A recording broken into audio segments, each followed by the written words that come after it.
அறிவிச்சிருக்கிறது. அவர் ஆட்சி பொறுப்பு ஏற்க தேர்தல் அறிக்கையில சொன்னார், கிராம கோயில் பூசாரி நலவாரியம் செயல்படுத்தப்படும் அப்படின்னு திருவண்ணாமலை நடைபெற்ற கூட்டத்தில் சொல்லி 2000 ரூபாய் அவர்களுக்கு மாத ஊதியம் வழங்கப்படும் அறிவிச்சார். இப்பதான் தேர்தல் அறிக்கையில அதுல என்ன பண்ணிருக்காங்கன்னா 1500 ரூபாய் இப்ப அறிவிச்சிருக்காங்க. அது இப்பதான் பணி நடந்துகிட்டு இருக்குது. ஆனால் தமிழகத்தில் இருக்கக்கூடிய கலைஞர் ஆட்சியில 69,000 பேர் உறுப்பினர். ஆனால் இப்ப உறுப்பினர் சேர்த்து இருக்கிறது வெறும் 6000 பேர் தான். நீங்க பள்ளிவாசல்ல இருக்கக்கூடிய முல்லாமார்கள் பாத்தீங்கன்னா கூட அவங்க நலவாரியத்தில் கூட அதிகமா இருக்காங்க. தமிழ்நாட்டில் 1 லட்சத்துக்கு மேற்பட்டுள்ள கிராம கோயில்கள் இருக்குது. அரசு கட்டுப்பாட்டில் இருக்கக்கூடிய கோயில் 40,000 கோயில் இருக்கு. ஆனால் பூசாரி நலவாரியத்தில் உறுப்பினர் சேர்க்கை மந்தமாக இருக்குது. 6000 பேர் தான் சேர்த்திருக்காங்க.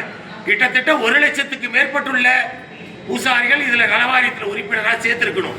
ஆனால் உறுப்பினராக சேர்க்கிறதுக்கு உண்டான ஏற்பாடுகளை முயற்சி சரியான முறையில் இந்து சமய அறநிலையத்துறை எடுக்கவில்லை. அதோடு இந்த நலவாரியத்தில் உள்ள இருக்கக்கூடிய ஒரு கால பூஜை திருக்கோயிலை பணியாற்றக்கூடிய பூசாரிகளுக்கு இந்த வாகனம் வாங்க, இருசக்கர வாகனம் வாங்குறதுக்கு 12,000 ரூபாய் அறிவிச்சிருக்காங்க. அதே போல பள்ளிவாசல்ல முல்லாமார்களுக்கு 50,000 ரூபாய். ஆனால் திருக்கோயில பணியாற்றக்கூடிய கிராமப்புற பூசாரிகள் அரசு கட்டுப்பாட்டிலே இருக்கக்கூடிய பூசாரிகளுக்கு மானியம் 12,000 ரூபாய். எங்க கோயில் வருமானத்தை 400 கோடி ரூபாய் இந்த அரசாங்கம் இந்து சமய அறநிலையத்துறை அதிகாரிகளுக்கு மாத ஊதியமா கொடுக்குது. 200 கோடி ரூபாய் ஆடிட் கணக்கு எழுதுறதுக்காக எடுத்துக்குது. ஆனால் அந்த திருக்கோயிலே பணியாற்றக்கூடிய பூசாரிகளுக்கு வாகனம் வாங்குவதற்கு 12,000 ரூபாய் மானியங்கிறது எந்த வகையில ஏத்துக்க முடியும்?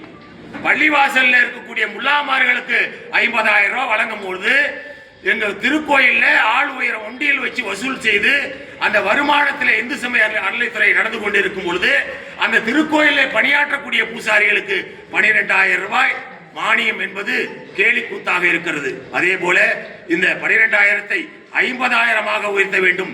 தற்பொழுது 10,000 பேர்களுக்கு வழங்கப்படும் என்ற அறிவிப்பை 25,000 பேர்களுக்கு வழங்க வேண்டும்.